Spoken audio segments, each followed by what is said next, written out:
Product পাওয়া যায়। অনেক দেশে দেখুন ফ্যাক্টরি নাই বা বি নাই, তারপরে ওই দেশেও কিন্তু বিজনেস চলে বা প্রোডাক্ট যাচ্ছে।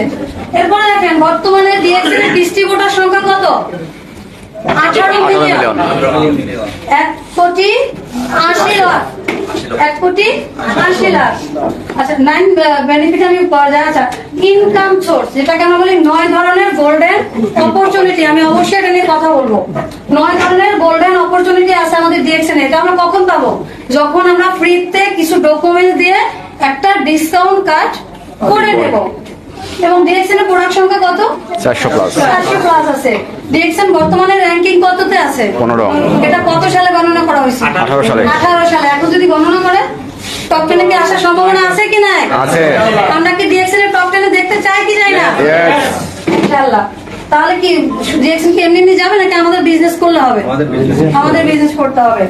এবং দেখেন রানিং কত বছর ডিএক্সএল বিজনেস করছে? 31 বছর। 31 বছর। 31 বছর এত সফলতার সাথে একটা কোম্পানি হচ্ছে সামনের দিকে এগিয়ে যাচ্ছে। এখন যারা আমাদের ডিরেক্ট সেলিং এর যে শুরুটা হয়েছে 1958 সালে, 1958 সালে। এখন যারা এই সিস্টেমটা চালু করছে তারা আগে থাকবে নাকি পরে যারা আসে তারা আগে থাকবে? লিডার আমার 5 বছর আগে ক্লাস 1 এ ভর্তি হয়েছে, এখন আমি 5 বছর পর 1 এ ভর্তি হয়েছি, আমি কি তার সমান থাকবো? সে ক্লাস 5 এ থাকবে, আমি ক্লাস কি 1 এ থাকবো। তাহলে পজিশনটা ওভারহিট তৈরি করা হয়। এবং ফ্যাক্টরি অলরেডি কতগুলো দেশে আছে? 13টা দেশে আছে। আপনার বাংলাদেশের সার্ভিস সেন্টার কতগুলো আছে? 100 প্লাস সার্ভিস সেন্টার কিন্তু বাংলাদেশে আছে। এবং ফ্যাক্টরি কটা? একটা।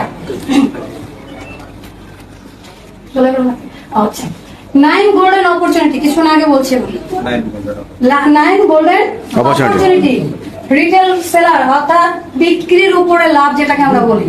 শুরুতে গ্রুপ বোনাস আছে, স্টার গ্রুপ বোনাস আছে, ডেভেলপমেন্ট বোনাস আছে, লিডারশিপ বোনাস আছে, ইন্টারন্যাশনাল প্রফিট শেয়ারিং আছে, ট্রাভেল সেমিনার ইনসেনটিভ আছে, হ্যান্ডফোন সেট ইনসেনটিভ আছে, ওয়ান টাইম একবারই পাওয়া যায়। এবং হচ্ছে overseas travel incentive one time, অর্থাৎ এটাকে আমরা বলি 5 রুবিস যেটা বলি আর কি, ওই বোনাসটা বা হজ ইনসেনটিভ যেটাকে আমরা বলি, এককালীন পাওয়া যায় এটা। এই 9 ধরনের বেনিফিট কিন্তু আমরা এখান থেকে পাই, গোল্ডেন অপরচুনিটি। এবার আসেন যে কথাটি বলছি, টোটালি মার্কেটিং প্ল্যানে একটু ঢুকে যাচ্ছি, আমার ভুল হলে আবারও নিরালা ক্ষমা করবেন। তো শুরুতেই বলছিলাম যে আমাদের যে রিটেল প্রফিট কথাটা দেখেন এখানে আছে 1300 পয়েন্ট। আমাদের কোম্পানি ফাউন্ডার 1300 পয়েন্ট কেন বাধ্যতামূলক করছে কেউ বলতে পারবেন? আমাদের দেশে 1300 পয়েন্ট বা হচ্ছে সিঙ্গাপুরের মেবি 100 পয়েন্ট, তাই না? 50 আবার অন্য আরো হিসাব করে আর কি এক এক দেশে কেন করছে এটা কে জানেন? আচ্ছা, না জানে বলে দিচ্ছি।